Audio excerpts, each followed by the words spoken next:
You Are My Spring episode 6 mengedepankan romansa utama sambil memberi penonton lebih banyak informasi tentang Ian. Meskipun semuanya masih sulit dipahami, karakternya mudah dinikmati. Ceritanya semakin menarik sekarang. Apakah ini pada dasarnya misteri pembunuhan dengan alur cerita romantis di samping, atau ada sesuatu yang lebih?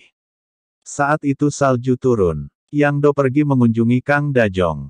Ada rasa romantis di antara mereka berdua. Mereka pergi jalan-jalan dengan musik serenade manis yang diputar di latar belakang mengiringi mereka. Kang Da-jong melanjutkan lelucon pribadi mereka, dan bertanya pada Yang Do apakah dia seorang penggoda. Yang Do mengakui bahwa dia dulunya pemabuk. Namun dia sudah sadar selama beberapa tahun sehingga dia bisa hidup selama dia bisa. Kang Da-jong berkata bahwa dia merasakan kedekatan yang aneh dengannya, hingga dia berjalan sejauh ini untuk melihat pohon magnolia. Terlihat, mereka berdua bisa konyol satu sama lain, termasuk berdandan dan berjalan di depan umum. Mereka telah mencapai fase baru dalam hubungan mereka. Fase di mana mereka berdua kembali ke rumah masing-masing, dan memikirkan satu sama lain. Sementara itu, di rumah sakit, Ian Chase ingin mengoperasi detektif Park yang hampir terbunuh. Ko Jin-bok sangat marah. Ia percaya bahwa Ian yang menyerang detektif Park saat dia meminta rekannya itu untuk mengikuti Ian. Dia menemui Ian di rumah sakit, tetapi pria itu terlihat dingin di wajah Ko Jin-bok. Ian menyatakan bahwa ketika dia menemukan detektif Park tersebut, ia itu sudah dalam keadaan tertikam. Ian mengatakan bahwa Ko Jin-bok bisa bertanya sendiri pada rekannya itu. Tampaknya Ian ada benarnya, tapi jujur saja, rasanya Ian tidak bisa dipercaya.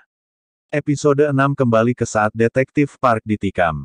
Dia mengejar seorang pria yang menyamar dengan topi. Ketika detektif Park akhirnya menangkapnya, dia ditikam, dan pria itu kabur.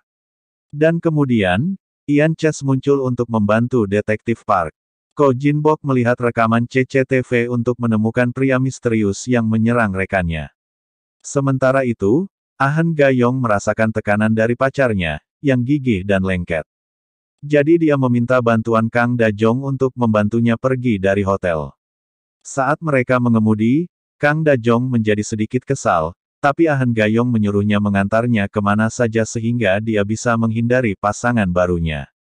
Sementara itu, pasangannya diberitahu bahwa dia tidak perlu mendahului dirinya sendiri, bahkan jika dia jungkir balik.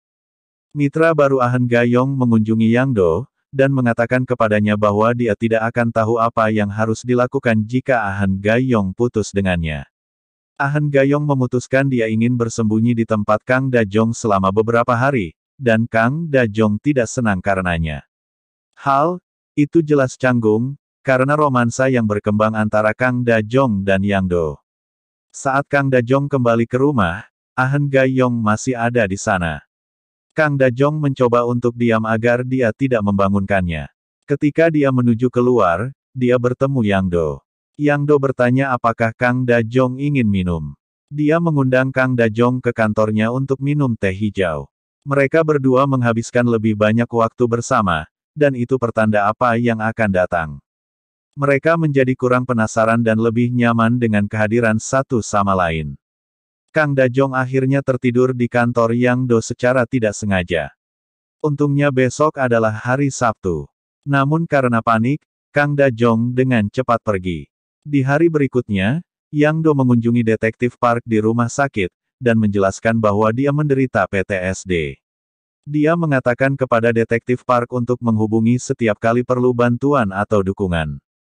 Sementara itu, Ko Jin-bok bermasalah dengan atasannya karena membiarkan rekannya berada dalam situasi berbahaya. Yang Do mendengar argumen itu. Lalu adegan beralih ke kilas balik saat Yang Do masih muda.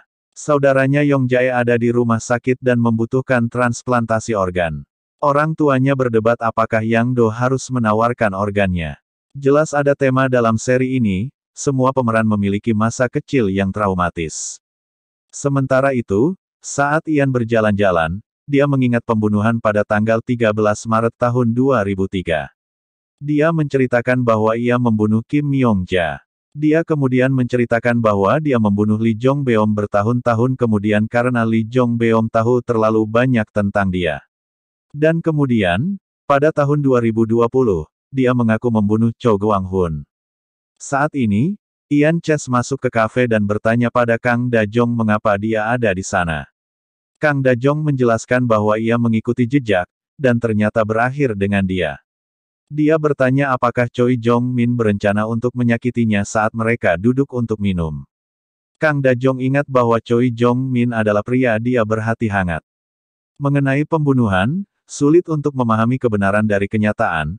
Apakah Ian benar-benar menceritakan bahwa dia yang membunuh orang-orang itu, atau apakah dia mengingat apa yang dilakukan saudara kembarnya? Kang Da-jong bertanya kepada Ian apakah dia pernah mendengar tentang gereja Nanum Jail di Changbidong. Ian bilang dia hanya ingat sedikit dari masa kecilnya.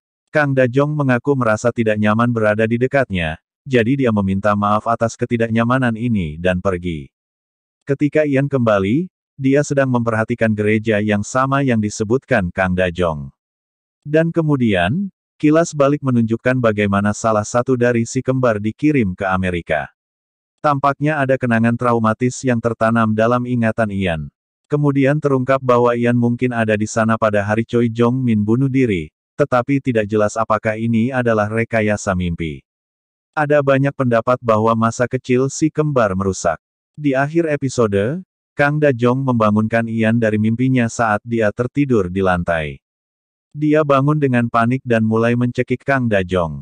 Saat dia menatapnya, matanya terlihat dingin dan kosong. Episode 6 mengedepankan romansa utama sambil memberi penonton lebih banyak informasi tentang Ian. Meskipun semuanya masih sulit dipahami, serial